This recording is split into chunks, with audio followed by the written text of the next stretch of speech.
সন্ধ্যায় চুল আঁচড়াচ্ছি, হঠাৎ ছেলে পিছন থেকে এসে চিরুনি নিয়ে বলল, মা, আমি তোমার চুল আঁচড়ে দেব। না, আমি নিজেই পারব, আমি বললাম। কিন্তু সে চিরুনি নিয়ে নীল। একটুখানি করি প্লিজ, আমি রাজি হলাম। সে আস্তে আস্তে আমার চুল আঁচড়াতে লাগল। তার হাতের স্পর্শ চুলে লাগছে। খুব যত্নে আঁচড়াচ্ছে। তোর হাত বেশ ভালো, আমি বললাম। সে বলল, মা, তোমার চুল এত নরম। আমার খুব ভালো লাগছে। চিরুনি করতে করতে হঠাৎ থামল। আয়নায় দেখি সে আমার চুল নাক দিয়ে শুকছে। কি করছিস? আমি জিজ্ঞেস করলাম। সে বলল, তোমার চুলের গন্ধ নিচ্ছি। এসব কি? আমি উঠে দাঁড়ালাম। সে আমার কাঁধে হাত রেখে বলল, বসো মা। আমি আরও আঁচড়ে দেব। আমি বসে রইলাম। সে আবার শুরু করল। মা, আমি যদি তোমার স্বামী হতাম তাহলে রোজ তোমার চুল আঁচড়ে দিতাম, সে বলল। আমার পিঠে শিউরণ উঠল। কি বলছিস? সে চিরুনি থামিয়ে আমার কাঁধ ধরল। মা, আমি তোমাকে বিয়ে করতে চাই। তোমার এই সুন্দর চুল আমার অধিকারে থাকবে। আয়নায় আমার মুখ ফ্যাকাশে দেখাচ্ছে। এই গল্পটি সম্পূর্ণ শুনলে আপনাদের পানি অটোমেটিক বের হয়ে যাবে, সো যত দ্রুত সম্ভব হাতের কাছে টিস্যু নিয়ে বসে পড়ুন। বিছানার চাদর যেন নষ্ট না হয় সেটা সম্পূর্ণ খেয়াল রাখার অনুরোধ জানিয়ে গল্পটি এখন শুরু করব। তার আগের সর্বশেষ অনুরোধ, দয়া করে এমন পানি বের করার গল্প নিয়মিত শুনতে আমাদের চ্যানেলটি সকলেই সাবস্ক্রাইব করুন। ধন্যবাদ। হ্যালো বন্ধুরা, আমার নাম মিতালি দাস। আমার বয়স 40 বছর। আমার স্বামীর নাম সঞ্জয় দাস, বয়স 43 বছর। আমাদের 2 সন্তান, ঋতিক আর পূজা। ঋতিক 18 বছর বয়সী, কলেজে পড়ে। পূজা 10 বছর বয়সী, স্কুলে যায়। কিন্তু যেই কথা বলছিলাম, ঋতিক আমার কাঁধ ধরে রাখল। আমি ভাবলাম হয়তো সে মজা করছে।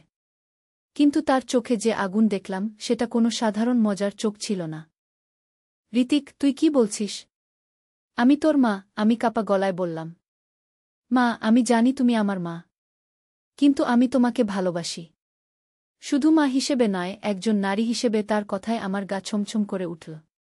তুই পাগল হয়ে গেছিস?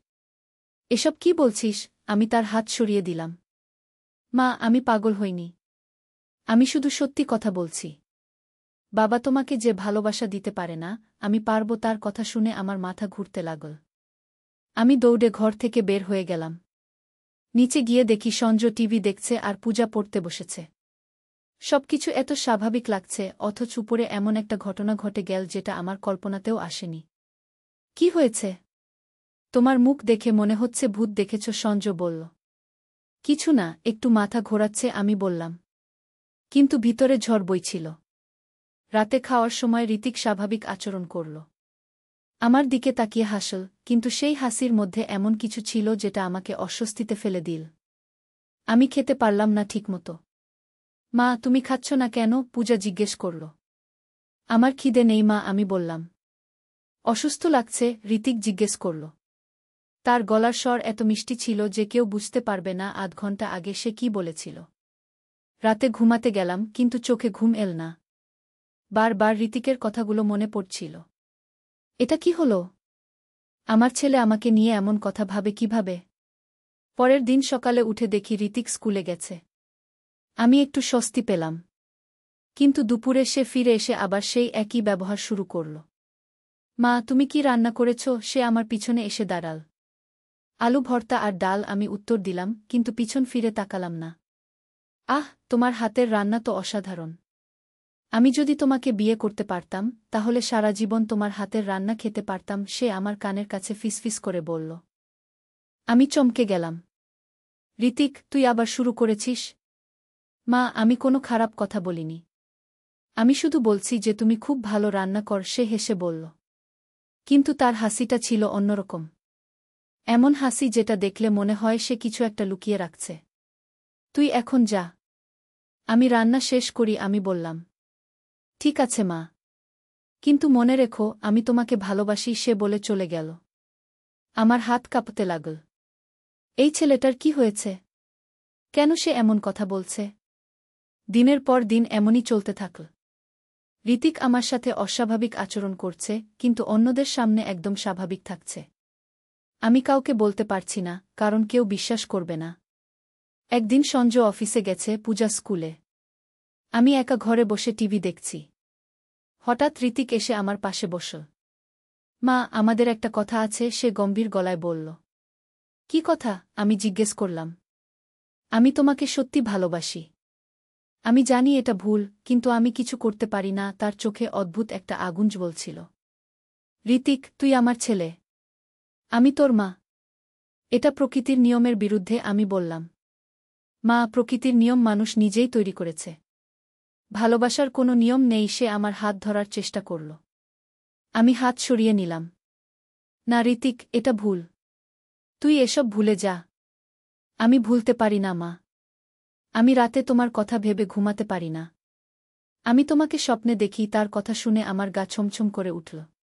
তুই একজন সাইকোলজিস্টের কাছে যা। তোর চিকিৎসার দরকার, আমি বললাম। আমার কোনো চিকিৎসার দরকার নেই। আমি শুধু তোমাকে চাই। সে আমাকে জড়িয়ে ধরার চেষ্টা করল। আমি উঠে দাঁড়িয়ে ঘর থেকে বের হয়ে গেলাম। এই অবস্থা আর চলতে পারে না। আমাকে কিছু একটা করতে হবে। সেদিন রাতে সঞ্জয়ের সাথে কথা বলার চেষ্টা করলাম। সঞ্জয়, ঋতিকের ব্যবহার একটু অদ্ভুত লাগছে না তোমার? কেন? কি হয়েছে? সে জিজ্ঞেস করল। সে আমার সাথে একটু বেশি ঘনিষ্ঠ হওয়ার চেষ্টা করছে। মিতালি, সে তো তোমার ছেলে। ছেলে মায়ের কাছে ঘনিষ্ঠ হবেই, সঞ্জয় হেসে বলল। আমি বুঝলাম যে আমি সঞ্জয়কে পুরো ব্যাপারটা বলতে পারব না। সে বিশ্বাস করবে না। পরের দিন আমি ঋতিকের কলেজে গেলাম তার সাথে কথা বলার জন্য। কলেজের বাইরে অপেক্ষা করলাম। ঋতিক বের হয়ে এসে আমাকে দেখে অবাক হল। মা, তুমি এখানে কেন? তোর সাথে কথা ছিল, আমি বললাম। আমরা কলেজের পাশে একটা পার্কে বসলাম। ঋতিক, তুই এসব কি করছিস? তোর বয়স মাত্র 18। এই বয়সে হরমোনাল চেঞ্জ হয়। তুই হয়তো কনফিউজড, আমি বোঝানোর চেষ্টা করলাম। মা, আমি কনফিউজড নই। আমি খুব ক্লিয়ার। আমি তোমাকে ভালোবাসি, সে দৃঢ়ভাবে বলল। কিন্তু এটা ভুল ঋতিক। সমাজ এটা মেনে নেবে না। সমাজ আমার কাছে গুরুত্বপূর্ণ নয়। তুমি গুরুত্বপূর্ণ। তার চোখে এমন একটা ভাব যে মনে হচ্ছিল সে সত্যিই আমাকে ভালোবাসে। ঋতিক, তুই আমাকে একটা কঠিন অবস্থায় ফেলে দিয়েছিস, আমি বললাম।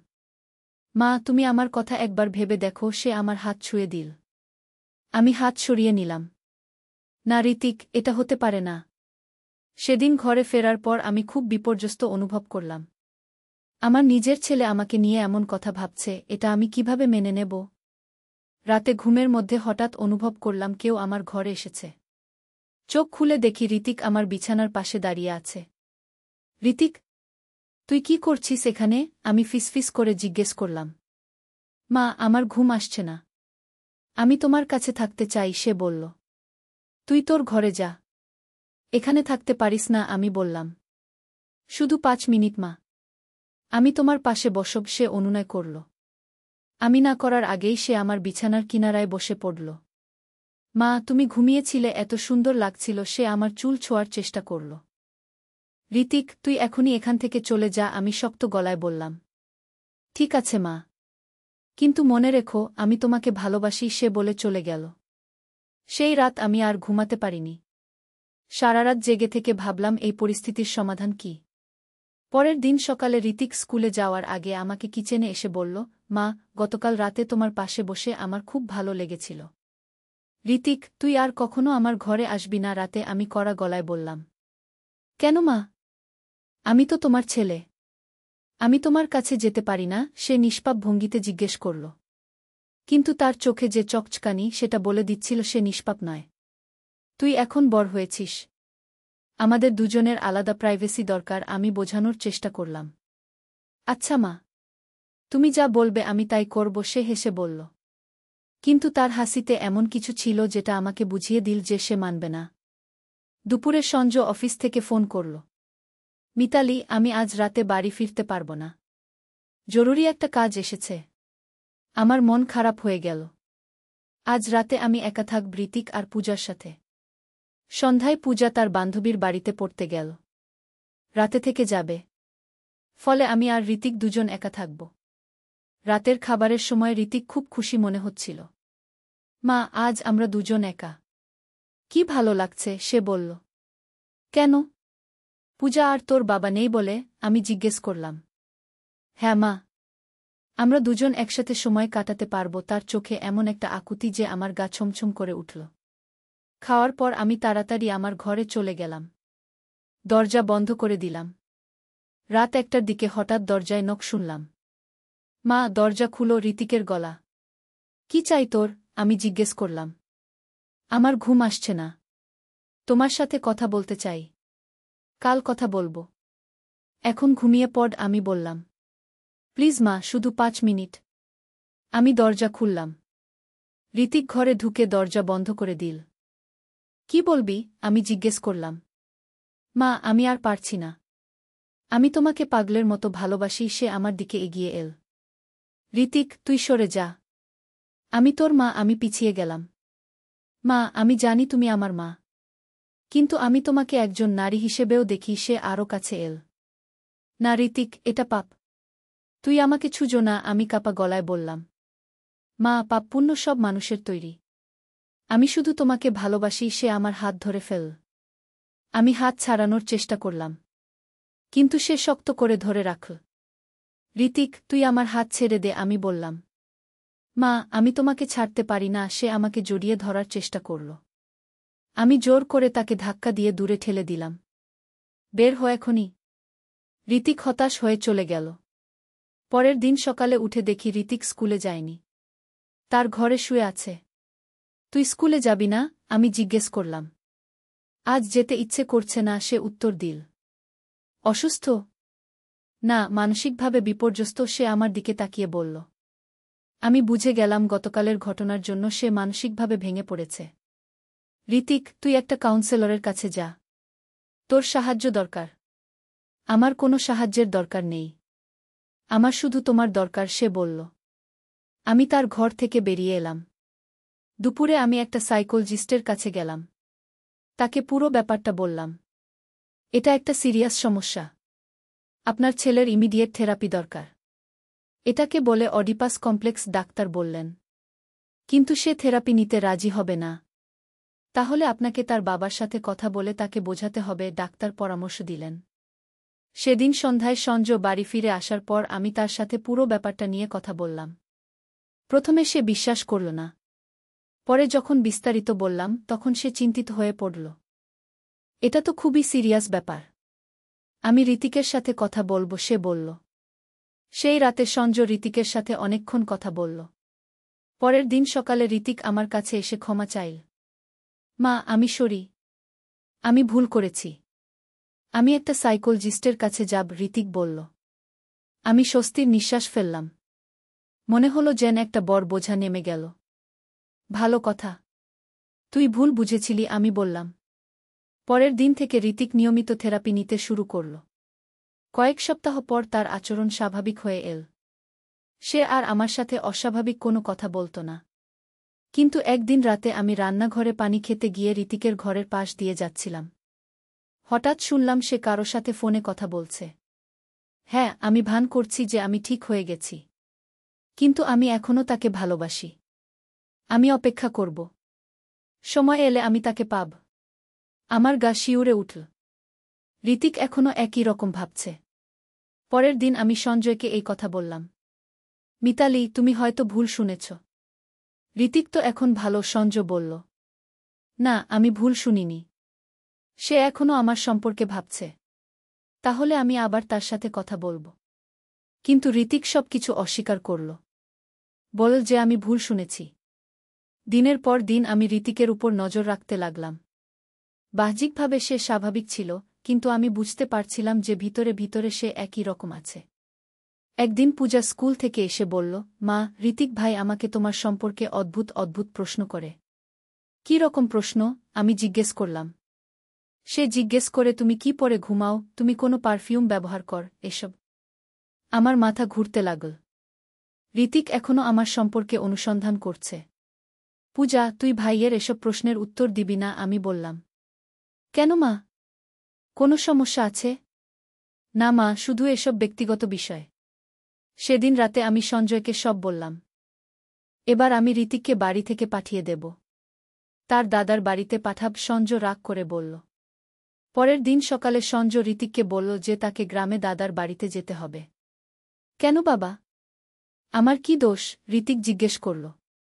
তোর দোষ আমি জানি। তুই এখানে থাকতে পারবি না, সঞ্জয় কড়া গলায় বলল। ঋতিক বুঝে গেল যে আমি সব বলে দিয়েছি। ঠিক আছে, আমি যাব। কিন্তু মনে রেখো, আমি ফিরে আসব। সে আমার দিকে তাকিয়ে বলল। তার চোখে এমন একটা হুমকি ছিল যে আমার পিঠে ঠান্ডা লেগে গেল। ঋতিক গ্রামে চলে যাওয়ার পর আমি একটু স্বস্তি পেলাম। কিন্তু মাঝে মাঝে মনে হতো যে এই শান্তি বেশিদিন থাকবে না। 2 মাস পর ঋতিক ফিরে এল। কিন্তু এবার সে অন্যরকম। সে খুব শান্ত, খুব নিয়ন্ত্রিত। আমার সাথে স্বাভাবিক আচরণ করত। মনে হচ্ছে ঋতিক এখন সত্যিই ঠিক হয়ে গেছে, সঞ্জয় বলল। কিন্তু আমার মন বলছিল যে কিছু একটা ঠিক নেই। ঋতিকের চোখে এখনও সেই একই আগুন জ্বলছিল, কিন্তু সে সেটা লুকিয়ে রাখছিল। একদিন রাতে আমি রান্নাঘরে পানি খেতে গিয়েছি। ফেরার সময় দেখি ঋতিক আমার ঘরের দরজার সামনে দাঁড়িয়ে আছে। কি করছিস এখানে? আমি জিজ্ঞেস করলাম। কিছু না মা, বাথরুমে যাচ্ছিলাম, সে বলল। কিন্তু বাথরুম অন্যদিকে। তার মিথ্যা কথা। পরের দিন আমি আমার ঘরে কিছু জিনিস এদিক ওদিক হয়ে থাকতে দেখলাম। মনে হলো কেউ আমার ঘরে ঢুকেছে। আমি নিশ্চিত হলাম যে ঋতিক আমার ঘরে আসে যখন আমি বাড়িতে থাকি না। একদিন আমি ঘর থেকে বের হওয়ার ভান করে লুকিয়ে থাকলাম। একটু পর দেখলাম ঋতিক আমার ঘরে ঢুকল। আমি চুপচাপ গিয়ে দেখলাম সে আমার আলমারি ঘাঁটছে। আমার কাপড়-চোপড় নিয়ে কিছু একটা করছে। ঋতিক, আমি চিৎকার করে বললাম। সে চমকে গেল। তার হাতে আমার একটা নাইটি। তুই কি করছিস? আমি জিজ্ঞেস করলাম। কিছু না মা, ভুল করে এসে গেছি, সে বলল। ভুল করে আমার আলমারি খুলেছিস? ঋতিক কোনো উত্তর দিল না। চুপচাপ ঘর থেকে বেরিয়ে গেল। সেদিন রাতে আমি সঞ্জয়কে সব বললাম। এখনই ঋতিককে বাড়ি থেকে পাঠিয়ে দিতে হবে। এবার স্থায়ীভাবে, সঞ্জয় বলল। পরের দিন সকালে সঞ্জয় ঋতিককে বলল যে তাকে ঢাকায় তার মামার বাড়িতে থেকে পড়াশোনা করতে হবে। কেন বাবা? আমি এখানেই পড়তে চাই, ঋতিক আপত্তি করল। না, তুই ঢাকা যাবি। এখানে তোর পড়াশোনায় মন নেই, সঞ্জয় দৃঢ়ভাবে বলল। ঋতিক বুঝে গেল যে এবার তার কোনো উপায় নেই। ঠিক আছে, আমি যাব। কিন্তু আমি আবার ফিরে আসব, সে আমার দিকে তাকিয়ে বলল। তার চোখে এমন একটা সংকল্প ছিল যে আমি ভয় পেয়ে গেলাম। ঋতিক ঢাকা চলে যাওয়ার পর আমাদের পারিবারিক জীবন স্বাভাবিক হয়ে এল। পূজা নিয়ে আমরা খুশি ছিলাম। কিন্তু 6 মাস পর আমাদের কাছে খবর এল যে ঋতিক ঢাকা থেকে পালিয়েছে। তার মামা বলল যে সে কয়েকদিন ধরে নিখোঁজ। সে কোথায় গেল? সঞ্জয় চিন্তিত হয়ে বলল। আমার মনে হলো যে ঋতিক হয়তো আমাদের কাছে ফিরে আসার চেষ্টা করছে। সেদিন রাতে আমি জানালা দিয়ে তাকিয়ে দেখলাম একটা ছায়া আমাদের বাড়ির চারপাশে ঘুরছে। আমার মনে হলো সেটা ঋতিক। সঞ্জয়, জানালা দিয়ে তাকাও। বাইরে কেউ আছে, আমি বললাম। সঞ্জয় তাকাল কিন্তু কিছু দেখতে পেল না। কিছু নেই তো। তুমি হয়তো ভুল দেখেছ। কিন্তু আমি নিশ্চিত ছিলাম যে কেউ একজন আমাদের বাড়ির চারপাশে ঘুরছিল। পরের দিন সকালে আমি বাড়ির পিছনে গিয়ে দেখলাম কারো পায়ের ছাপ আছে। কেউ রাতে আমাদের বাড়ির চারপাশে হেঁটেছে। আমি সঞ্জয়কে দেখালাম। এটা হতে পারে কোনো চোর, সে বলল। কিন্তু আমি জানতাম এটা ঋতিক। সেদিন রাতে আমি জেগে থাকলাম। রাত 2টোর দিকে আমি দেখলাম কেউ আমাদের বাড়ির জানালায় উকি দিচ্ছে। আমি চুপচাপ উঠে জানালার কাছে গেলাম। দেখলাম ঋতিক বাইরে দাঁড়িয়ে আছে। তার চোখ আমার চোখের সাথে মিল। সে হাসল। এমন একটা ভয়ানক হাসি যে আমার রক্ত জমে গেল। আমি সঞ্জয়কে ডাকার চেষ্টা করলাম, কিন্তু গলা দিয়ে আওয়াজ বের হল না। ঋতিক জানালার কাছে হাত রাখল। তারপর ঠোঁটে আঙুল রেখে চুপ থাকার ইশারা করল। আমি ভয়ে কাঁপতে লাগলাম। ঋতিক কিছুক্ষণ আমার দিকে তাকিয়ে থেকে চলে গেল। পরের দিন আমি পুলিশে রিপোর্ট করলাম। কিন্তু পুলিশ বলল যে তারা ঋতিককে খুঁজে বের করার চেষ্টা করবে। এরপর থেকে প্রতি রাতে ঋতিক আমাদের বাড়ির চারপাশে ঘুরতে থাকল। কখনো জানালায় উকি দিত, কখনো শুধু বাইরে দাঁড়িয়ে থাকত। আমি ভয়ে ঘুমাতে পারতাম না। সঞ্জয় রাতে জেগে পাহারা দিত।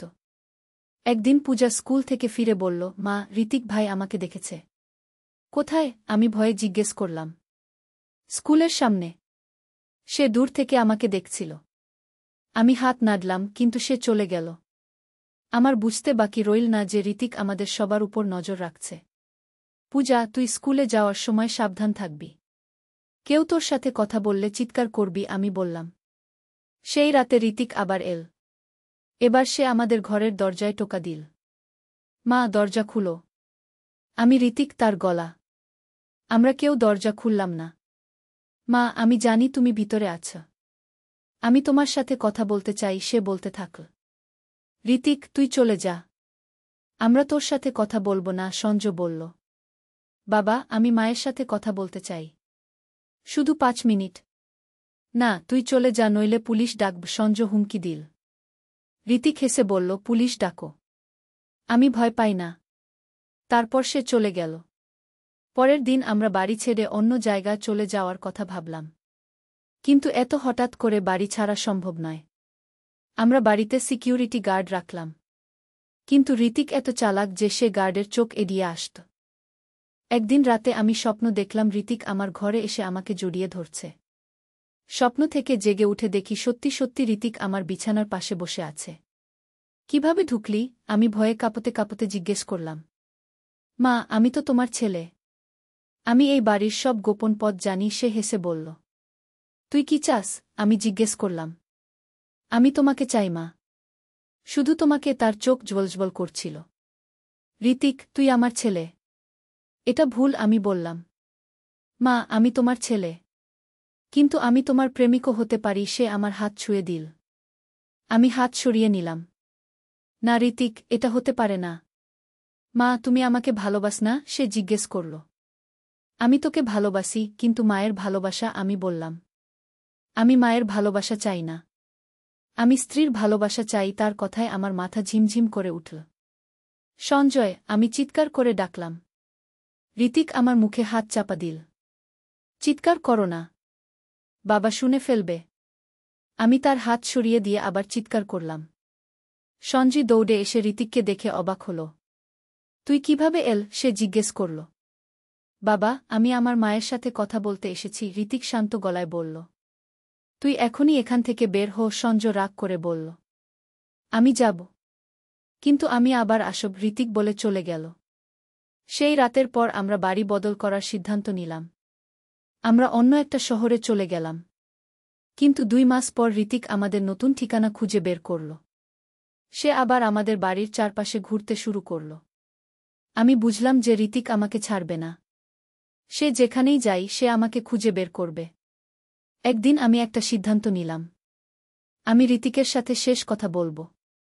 সেই রাতে যখন ঋতিক এল, আমি দরজা খুলে দিলাম। তুই কি চাস ঋতিক? আমি জিজ্ঞেস করলাম। মা, আমি তোমাকে চাই, সে বলল। কিন্তু আমি তোর মা। আমি তোর স্ত্রী হতে পারি না। মা, আমি তোমাকে পাগলের মতো ভালোবাসি। আমি তোমাকে ছাড়া বাঁচতে পারি না। তার চোখে অশ্রু। ঋতিক, তুই একজন ভালো মেয়ে খুঁজে নে। তার সাথে সংসার কর। আমি অন্য কোনো মেয়েকে ভালোবাসতে পারি না। শুধু তোমাকে পারি। সে কান্নায় ভেঙে পড়ল। আমার মন দুঃখে ভরে গেল। আমার নিজের ছেলে এমন কষ্টে আছে, আর আমি তাকে সাহায্য করতে পারছি না। ঋতিক, তুই একটা সাইকোলজিস্টের কাছে যা। তোর চিকিৎসা করা। আমি বললাম। আমার কোনো চিকিৎসার দরকার নেই। আমার শুধু তোমার দরকার, সে বলল। আমি বুঝলাম যে ঋতিকের সাথে কথা বলে কোনো লাভ নেই। সে তার মতের উপর অটল। তাহলে তুই আমাদের ছেড়ে চলে যা। আমাদের শান্তিতে থাকতে দে। আমি বললাম। আমি যাব।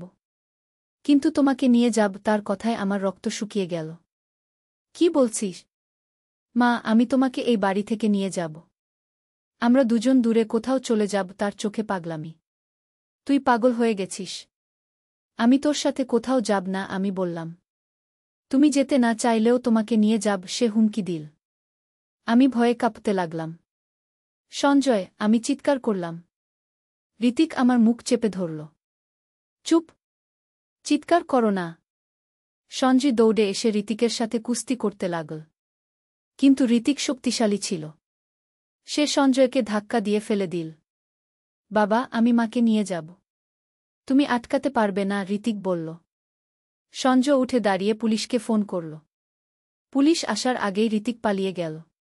পরের দিন আমরা পুলিশের সাহায্যে আরও নিরাপদ একটা জায়গা চলে গেলাম। কিন্তু আমি জানতাম যে ঋতিক আবার আমাদের খুঁজে বের করবে। 1 মাস পর ঋতিক আবার হাজির হল।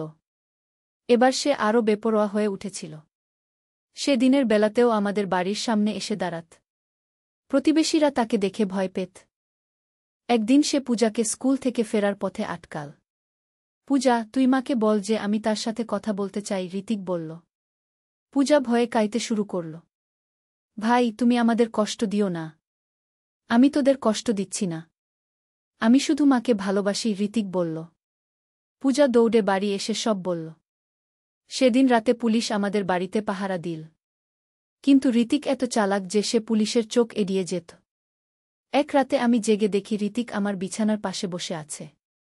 তুই আবার এল? আমি জিজ্ঞেস করলাম। মা, আমি তোমার জন্য অপেক্ষা করছি, সে বলল। কি অপেক্ষা? তুমি যেদিন আমার কথা বুঝবে, আমি সেদিনের অপেক্ষা করছি। তার কথায় আমার গা ছমছম করে উঠল। ঋতিক, আমি কখনো তোর কথা বুঝব না। তুই আমার ছেলে, আমি বললাম।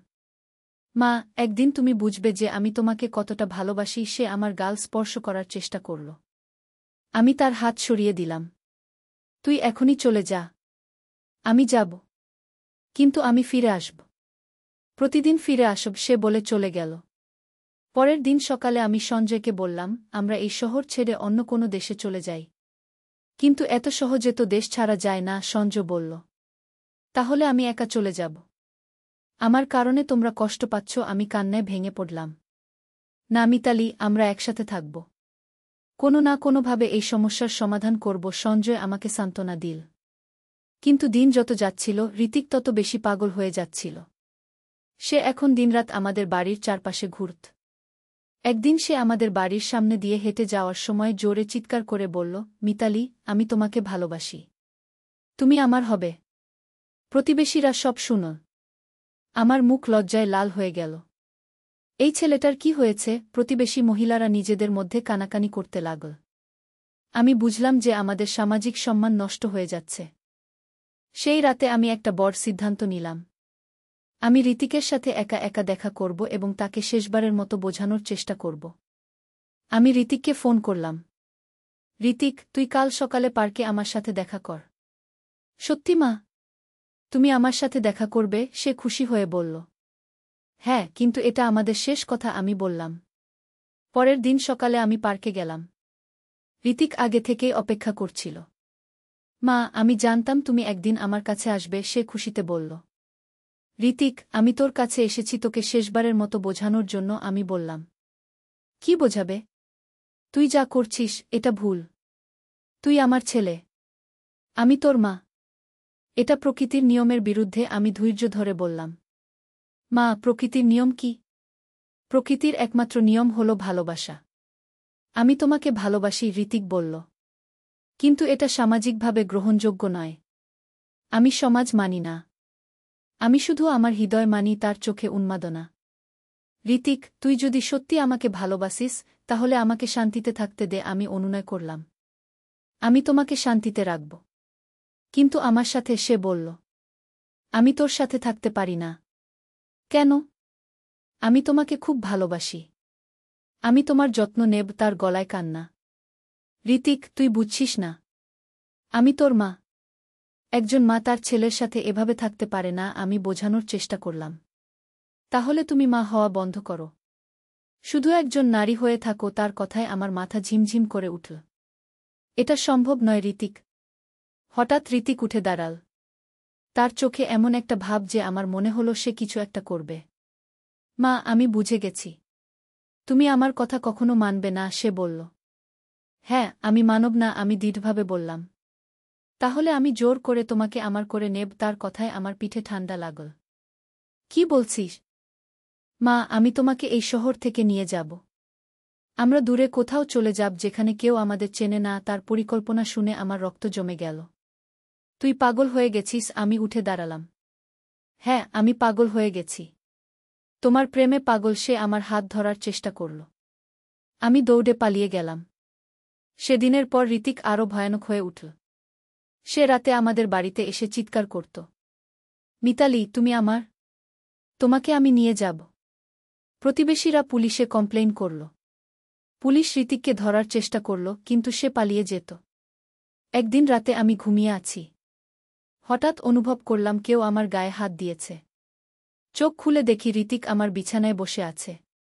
তুই কিভাবে ঢুকলি? আমি ভয়ে জিজ্ঞেস করলাম। মা, আমি তোমার কাছে এসেছি। আজ আমি তোমাকে নিয়ে যাব। তার হাতে একটা ছোট ব্যাগ। কোথায় নিয়ে যাবি? আমার গলা কাঁপছিল। দূরে, খুব দূরে। যেখানে শুধু আমরা দুজন থাকব। তার চোখে পাগলামি। আমি যাব না, আমি বললাম।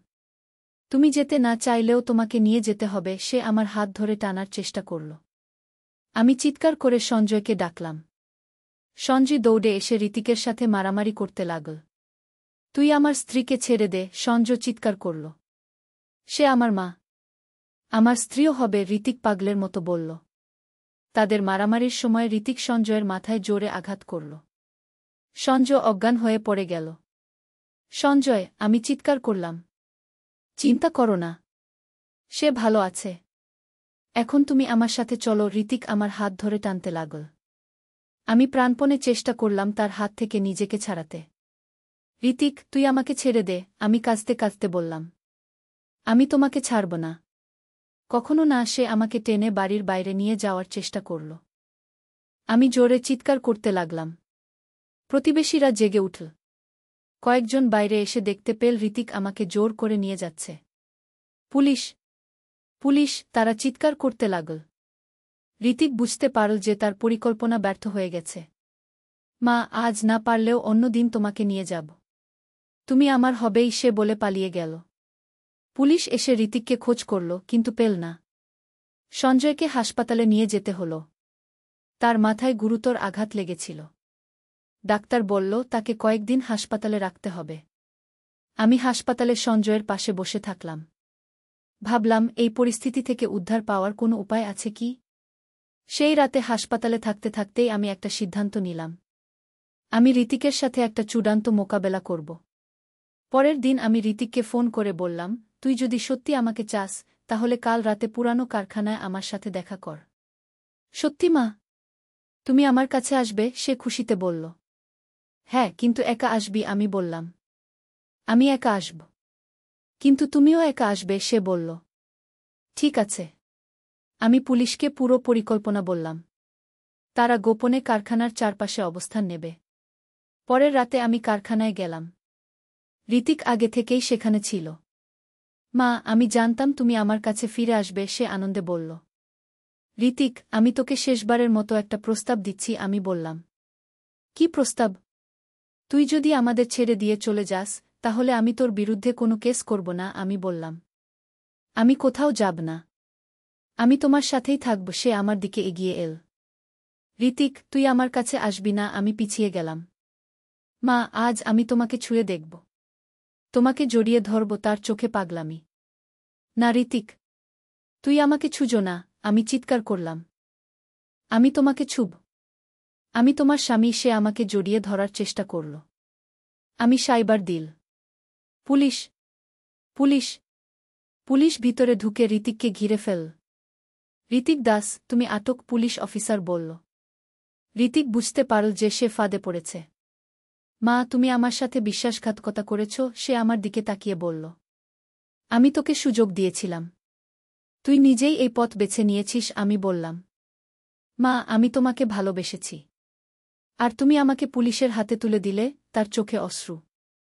ঋতিক, এটাই তোর জন্য ভালো। তোর চিকিৎসা হোক, আমি বললাম।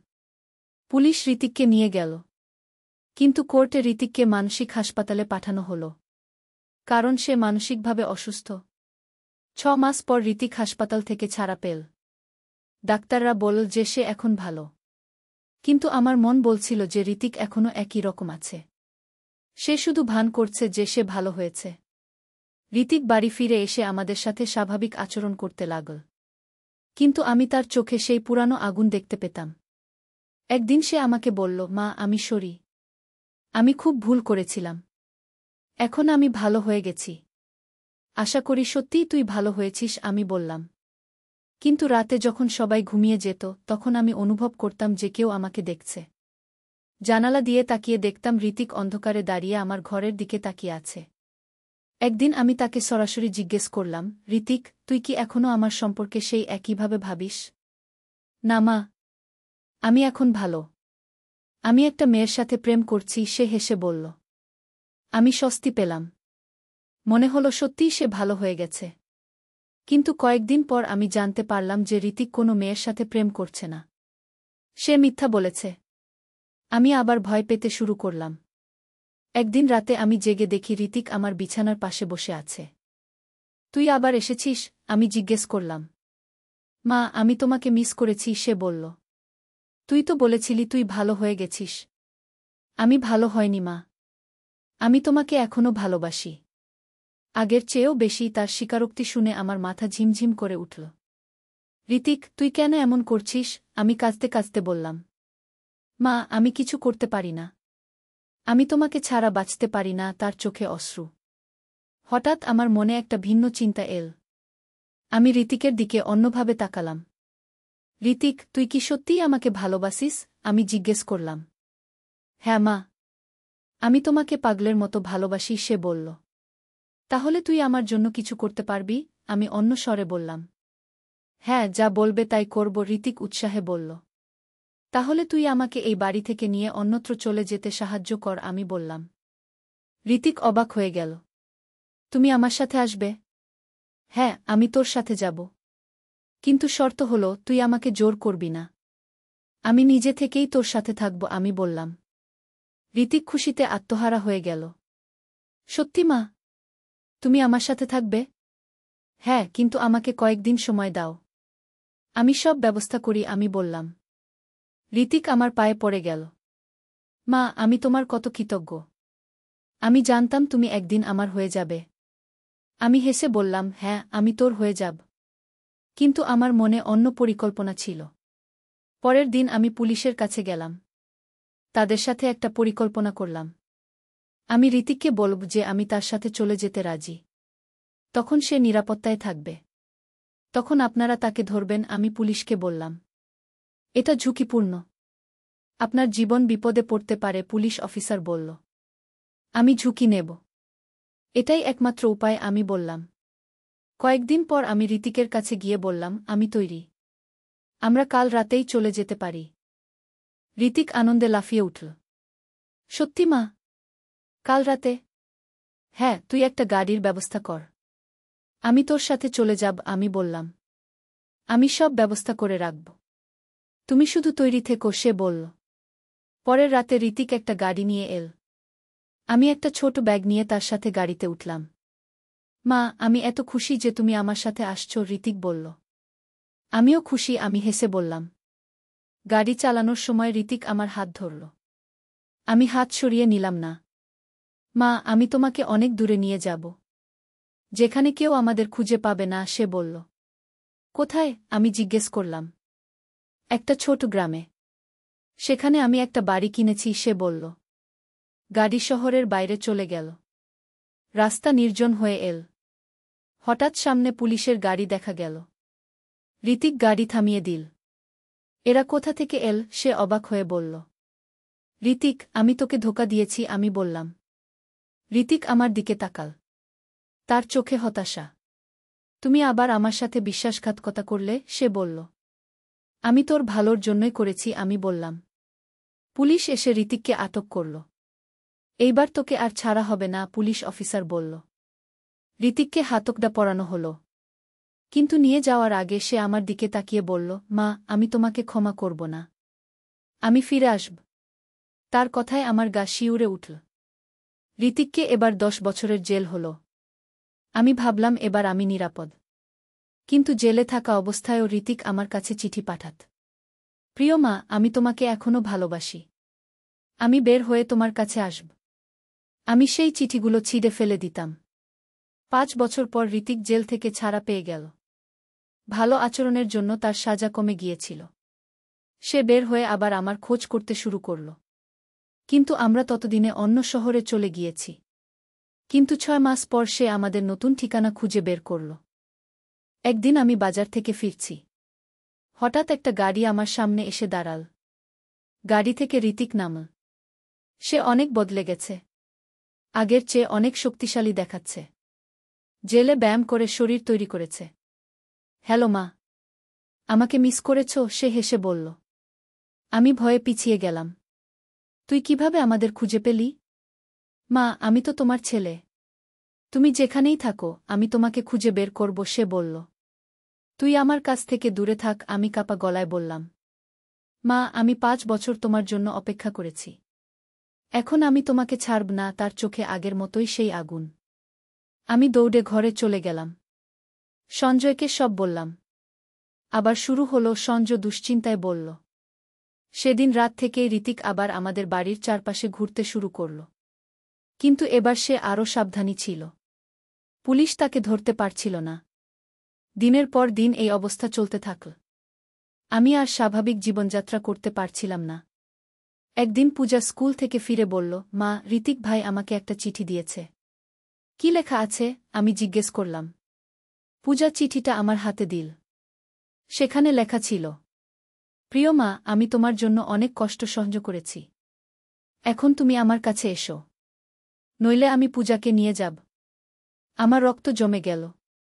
ঋতিক এখন পূজাকে টার্গেট করেছে। আমি পুলিশে গেলাম, কিন্তু তারা বলল যে ঋতিক কোনো অপরাধ করেনি।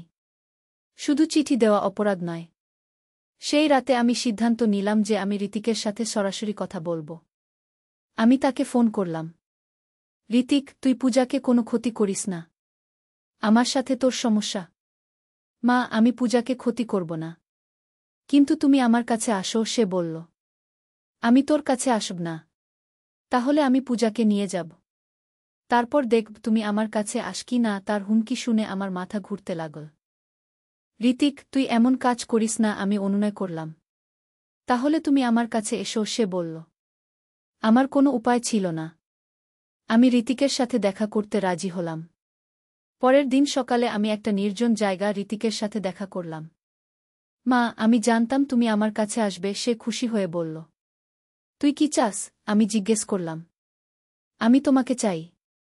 শুধু তোমাকে। সে আমার দিকে এগিয়ে এল। ঋতিক, আমি তোর মা। তুই এটা ভুলে যাস কেন? মা, আমি ভুলতে পারি না। আমি তোমাকে একজন নারী হিসেবে ভালোবাসি। তার কথায় আমার গা গুলিয়ে উঠল। কিন্তু এটা পাপ। আমি পাপপুণ্য মানি না। আমি শুধু ভালোবাসা মানি। সে আমার কাছে আরও এগিয়ে এল। তুই আমার কাছ থেকে দূরে থাক। আমি পিছিয়ে গেলাম। মা, আমি তোমাকে ছুতে চাই। তোমাকে জড়িয়ে ধরতে চাই। তার কথায় আমার শ্বাস বন্ধ হয়ে আসতে লাগল। না ঋতিক, তুই আমাকে ছুঁজো না, আমি কাপা গলায় বললাম। কিন্তু ঋতিক আমার কথা শুনল না। সে আমার কাছে এসে আমার হাত ধরে ফেল। মা, তোমার হাত কত নরম। সে আমার হাত চুমু খেতে চেষ্টা করল। আমি জোর করে হাত ছাড়িয়ে নিলাম। তুই আমাকে ছেড়ে দে। আমি তোমাকে ছাড়ব না। কখনো না। সে আমাকে জড়িয়ে ধরার চেষ্টা করল। আমি চিৎকার করে উঠলাম। কিন্তু সেই নির্জন জায়গায় কেউ ছিল না। ঋতিক আমাকে জোর করে তার গাড়িতে তুলে দিল। তুই আমাকে কোথায় নিয়ে যাচ্ছিস? আমি ভয়ে জিজ্ঞেস করলাম। দূরে, খুব দূরে। যেখানে কেউ আমাদের খুঁজে পাবে না, সে বলল। গাড়ি চলতে থাকল। আমি বুঝতে পারলাম যে ঋতিক এবার সত্যিই আমাকে কিডন্যাপ করেছে। ঋতিক, তুই আমাকে ছেড়ে দে। আমার পরিবার আমাকে খুঁজবে। আমি বললাম। তারা তোমাকে খুঁজুক। তারা আমাদের পাবে না, সে বলল। তুই কি করবি আমাকে নিয়ে? আমি তোমাকে আমার স্ত্রী বানাব। তার কথায় আমার রক্ত শুকিয়ে গেল। তুই পাগল হয়ে গেছিস। হ্যাঁ, আমি পাগল।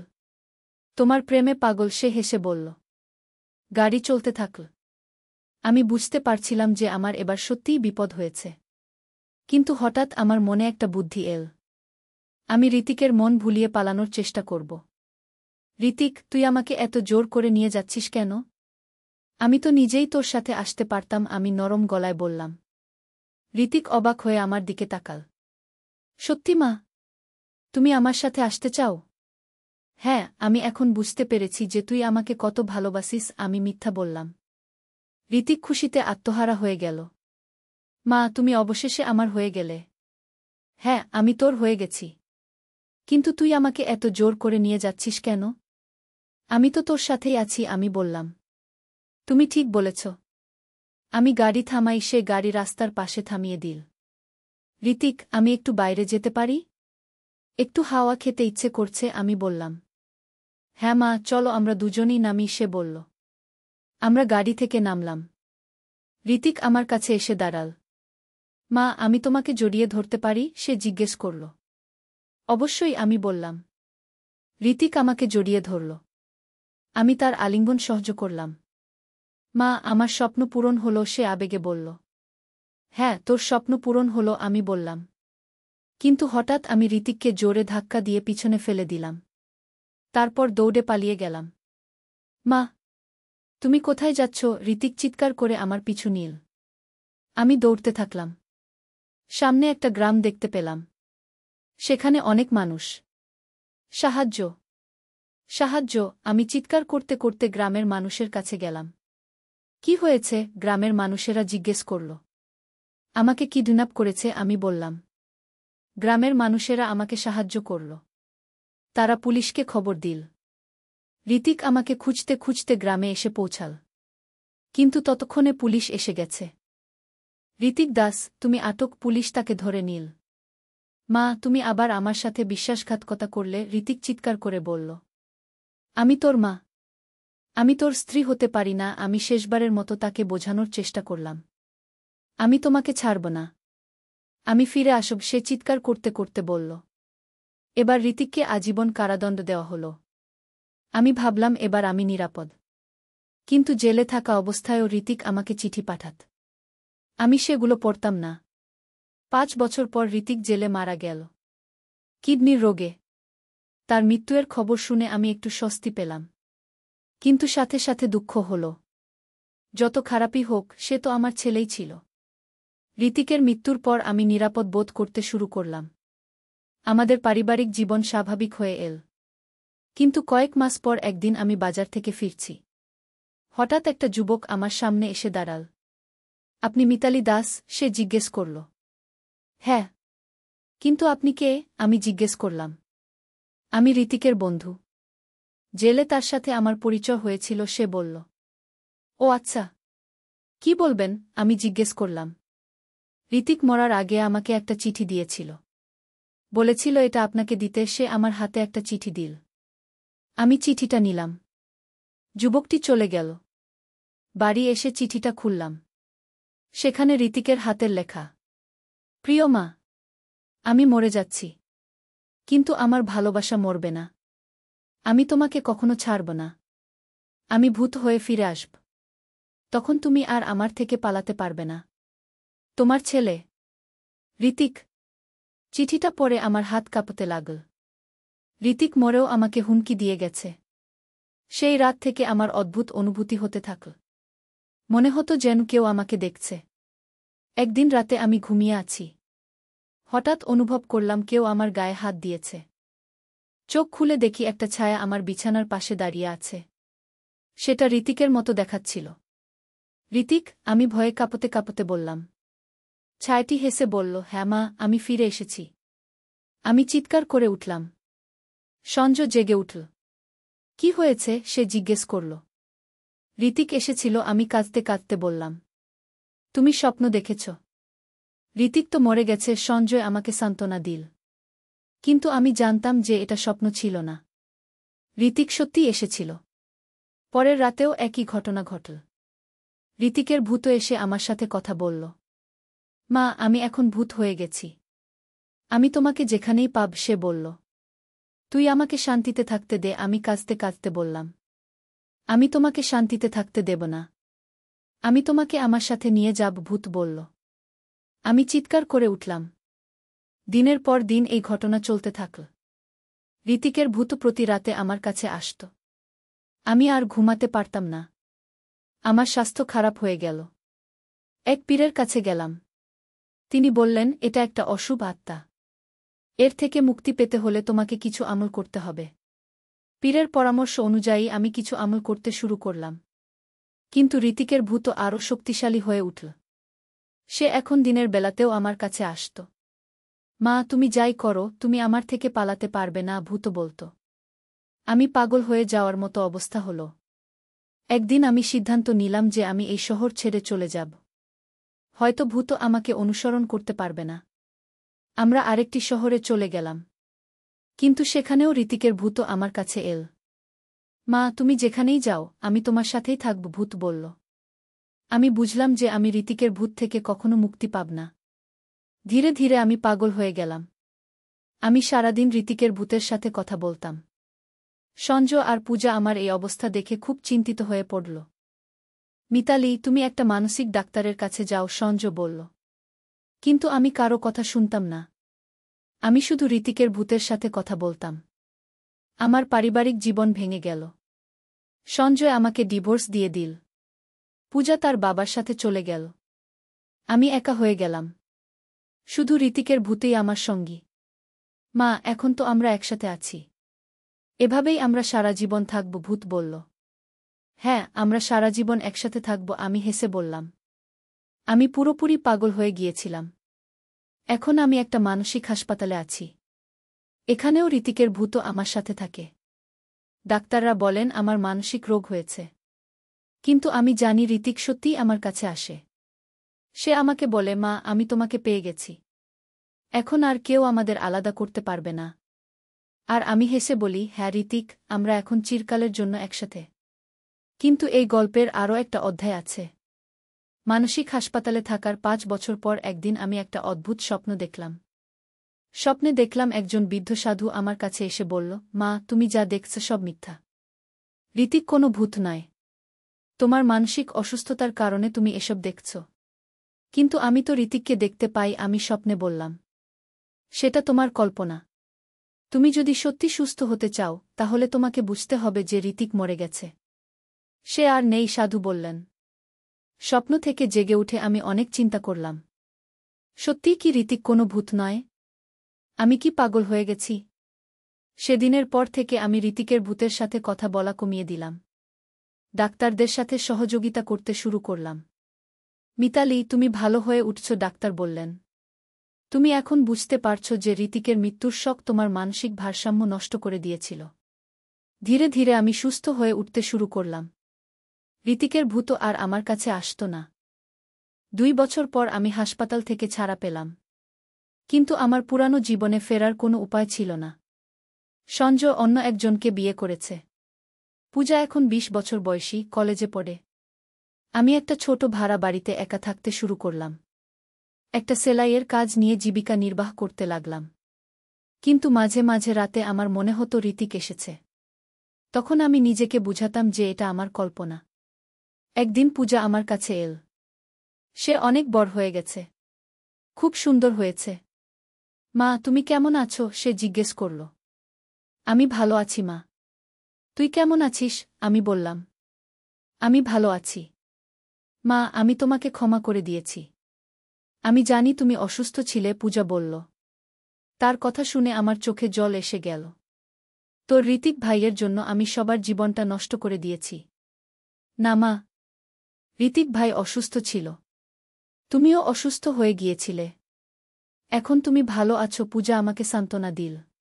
পূজা চলে যাওয়ার পর আমি অনেক চিন্তা করলাম। আমার জীবনে কি ভয়ানক ঘটনাই না ঘটেছে।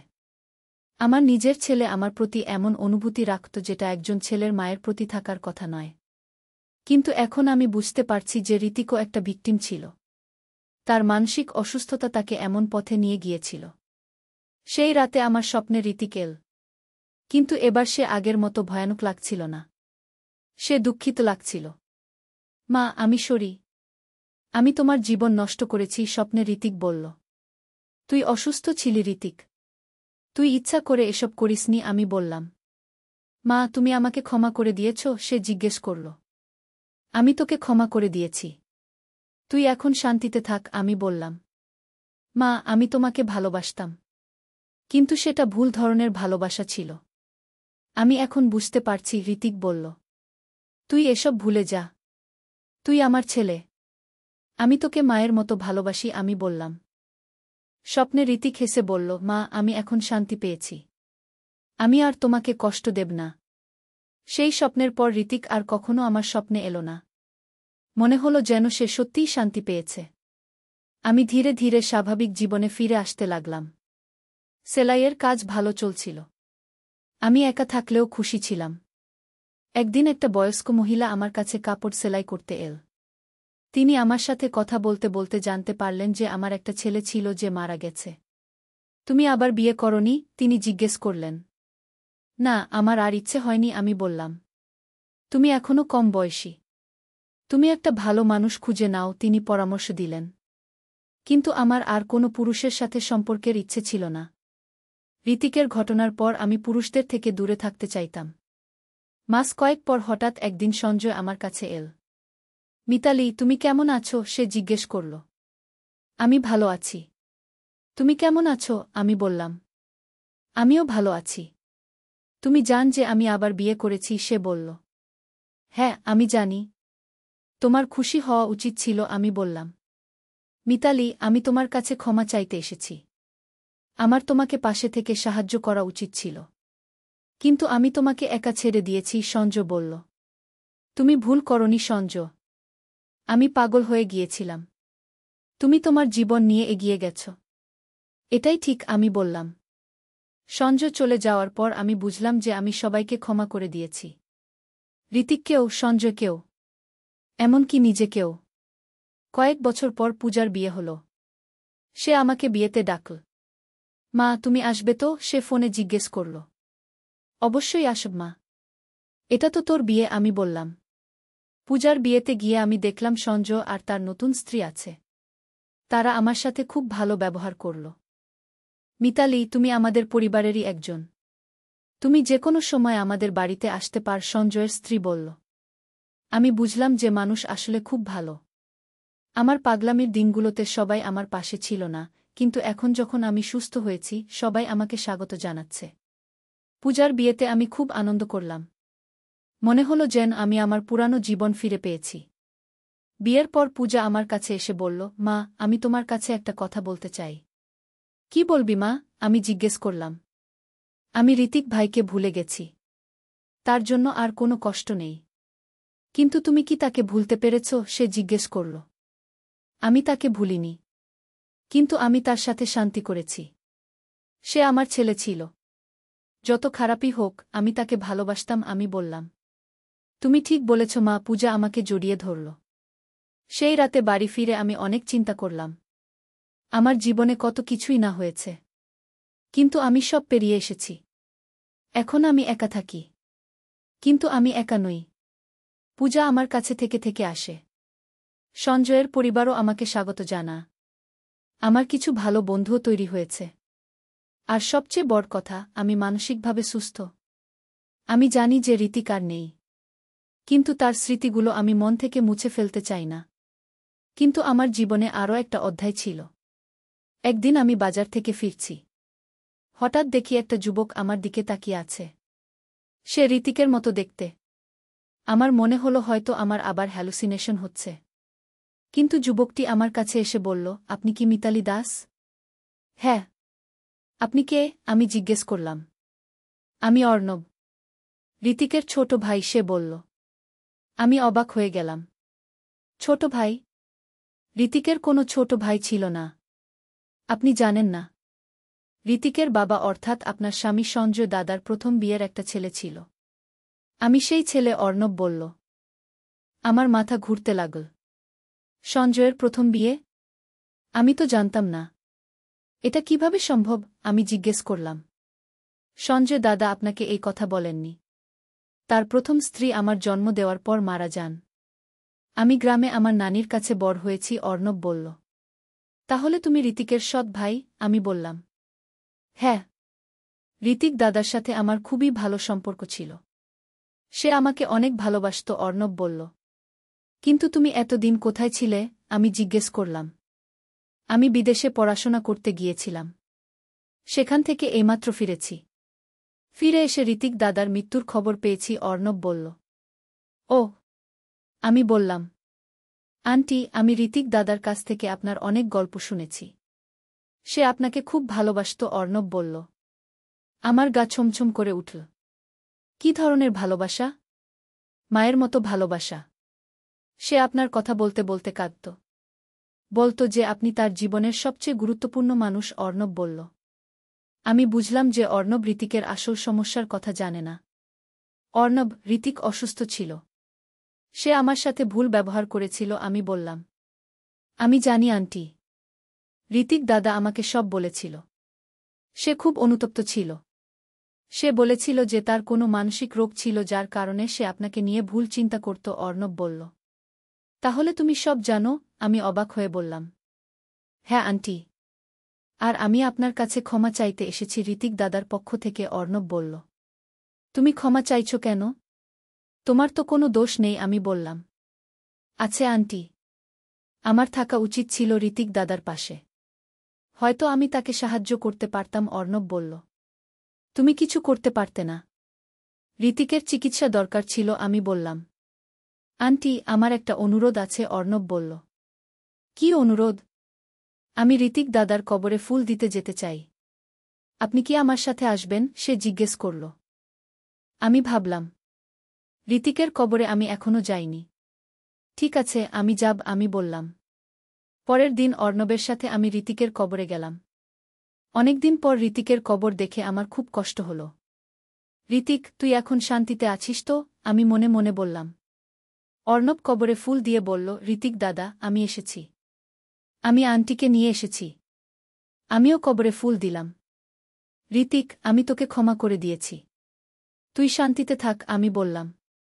কবর থেকে ফেরার পথে অর্ণব বলল, আন্টি আমার আরেকটা কথা আছে। বলো আমি বললাম। ঋতিক দাদা মরার আগে আমাকে একটা চিঠি দিয়েছিল। সেখানে লিখেছিল যে সে আপনার কাছে ক্ষমা চায়। আর বলেছিল যে সে চায় আপনি খুশি থাকুন অর্ণব বলল। তুমি সেই চিঠিটা এনেছ? আমি জিজ্ঞেস করলাম।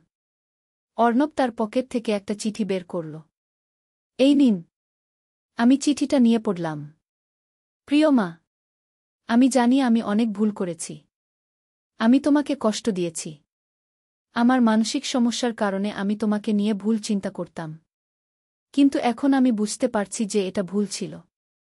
আমি চাই তুমি আমাকে ক্ষমা করে দাও। আমি চাই তুমি খুশি থাকো। তুমি একটা ভালো জীবন কাটাও। আমি তোমাকে মায়ের মতো ভালোবাসি। অন্যভাবে নয়। তোমার ছেলে ঋতিক। চিঠি পড়ে আমার চোখে জল এসে গেল। ঋতিক শেষ পর্যন্ত বুঝতে পেরেছিল যে সে ভুল করেছে আমি বললাম। হ্যাঁ আন্টি। সে খুব অনুতপ্ত ছিল অর্ণব বলল। সেদিনের পর অর্ণবের সাথে আমার নিয়মিত দেখা হতো। সে আমাকে মায়ের মতো সম্মান করত। আন্টি আপনি আমার মার মতো। আমি আপনার কোনো সেবা করতে পারি সে বলত। আমার মনে হতো যেন ঋতিকের বদলে অর্ণব এসেছে আমার যত্ন নেওয়ার জন্য। অর্ণব একটা ভালো চাকরি পেয়েছিল। সে আমাকে বলল, আন্টি আমি আপনাকে একটা বড় বাড়িতে নিয়ে যেতে চাই। আপনি এই ছোট বাড়িতে কেন থাকবেন? না বাবা আমি এখানেই ভালো আছি আমি বললাম। আন্টি আমি আপনার কাছে একটা কথা বলতে চাই অর্ণব একদিন বলল। কি বলবি? আমি বিয়ে করতে চাই। কিন্তু আমার কোনো মা নেই। আপনি কি আমার মা হবেন? বিয়েতে আমার মায়ের জায়গায় আপনি দাঁড়াবেন সে জিজ্ঞেস করল। তার কথা শুনে আমার খুব ভালো লাগল। অবশ্যই। আমি তোমার মা। অর্ণবের বিয়েতে আমি মায়ের মতো সব দায়িত্ব পালন করলাম। মনে হল যেন আমার হারিয়ে যাওয়া মাতৃত্ব ফিরে পেয়েছি। অর্ণবের স্ত্রী অনন্যাও আমাকে মা বলে ডাকত। তারা আমাকে তাদের বাড়িতে থাকার জন্য অনুরোধ করল।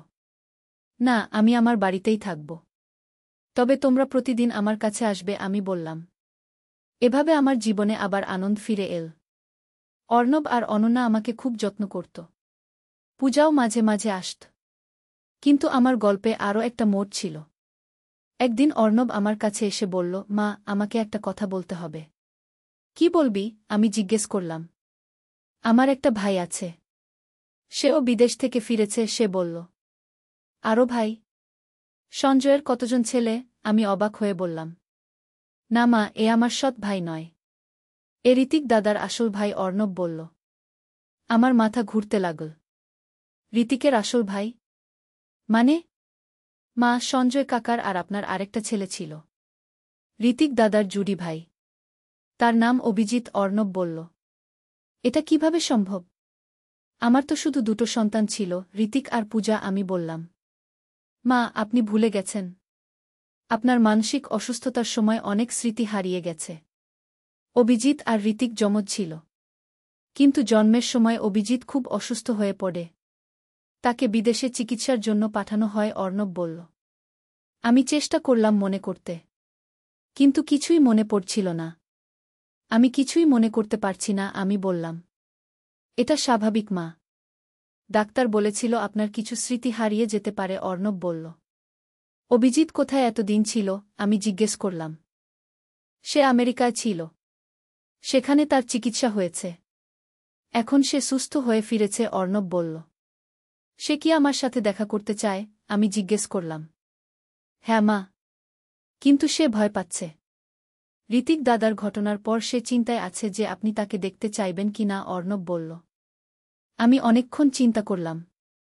আমার আরেকটা ছেলে আছে যার কথা আমি ভুলে গেছি। এটা কেমন করে সম্ভব?